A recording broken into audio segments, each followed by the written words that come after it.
Tanks, but no tanks. After a long debate, the United States, Germany, and the rest of NATO have decided to step up and begin delivery of main battle tanks to Ukraine for the purpose of engaging Russian forces on the ground in Ukraine. For the longest time, NATO and the United States have avoided sending tanks because it would be sending a signal of an escalation, and the United States has claimed to want to avoid escalation. But the fact of the matter is, when General Zaluzhny spoke to The Economist magazine last year, he said in order for Ukraine to carry out an effective offensive operation against Russia, he would need 300 tanks, 500 infantry fighting vehicles, and 500 artillery pieces. At a recent meeting of the Ramstein Contact Group, where the collective defense ministers of NATO and other European nations and the United States meet with their Ukrainian counterparts to determine the level of support that will be provided to Ukraine, NATO and the United States stepped up to the plate somewhat, providing Ukraine with roughly half of the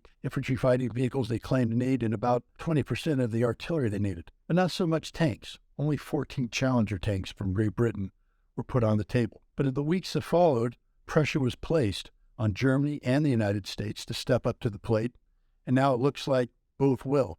The United States is pledging 30 to 50 M1 Abrams tanks, and Germany is going to provide at least 14 Leopard 2 tanks and is clearing the way for other NATO members to provide Leopard tanks as well, for just short of the 300 tanks that General Zaluzhny said he needed. But these tanks aren't going to arrive all at once, and we don't know what condition they'll arrive. They'll be staggered, which means you're never going to get that armored fist that Zaluzhny is looking for. Moreover, the tanks will have absolutely minimal impact. I mean, the fact of the matter is, Russia has considerable expertise at destroying German tanks on Ukrainian soil. And I don't think they're going to have any trouble doing the same. The sad thing now is that Russia will also have the opportunity to destroy American tanks and British tanks.